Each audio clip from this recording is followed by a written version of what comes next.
Hello बच्चों, let's read the question and question says that denitrification is. तो यहाँ पर हमसे क्वेश्चन में पूछा गया है डिनाइट्रिफिकेशन क्या होता है। तो चलिए इसके की कॉन्सेप्ट को हम लोग पहले समझते हैं। तो डिनाइट्रिफिकेशन का मतलब होता है कि ये नाइट्रोजन साइकिल का एक इम्पॉर्टेंट पार्ट है, जिसके द्वारा क्या होता है कि अमोनिया और नाइट्रेट यह दोनों जो है बैक्टीरिया की सहायता से गैसेस नाइट्रोजन में कन्वर्ट हो जाता है, यानी कि एटमॉस्फेयर में यह मिक्सअप हो जाता है। इसी प्रोसेस को हम लोग कहते हैं डिनाइट्रिफिकेशन।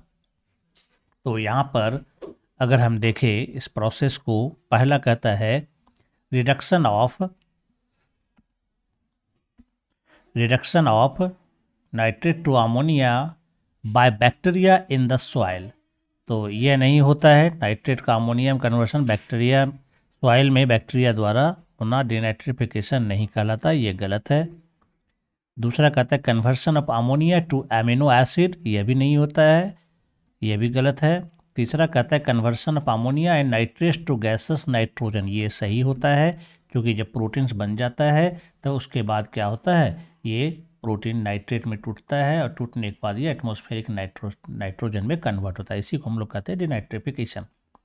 और फोर्थ में कहता है oxidation of ammonia to nitrate, तो ये भी गलत हो जाता है। तो इसका सही जवाब जो है वो कौन सा है, ये सी नंबर इसका सही जवाब होता है। I hope you understand it well and best of luck. Thank you.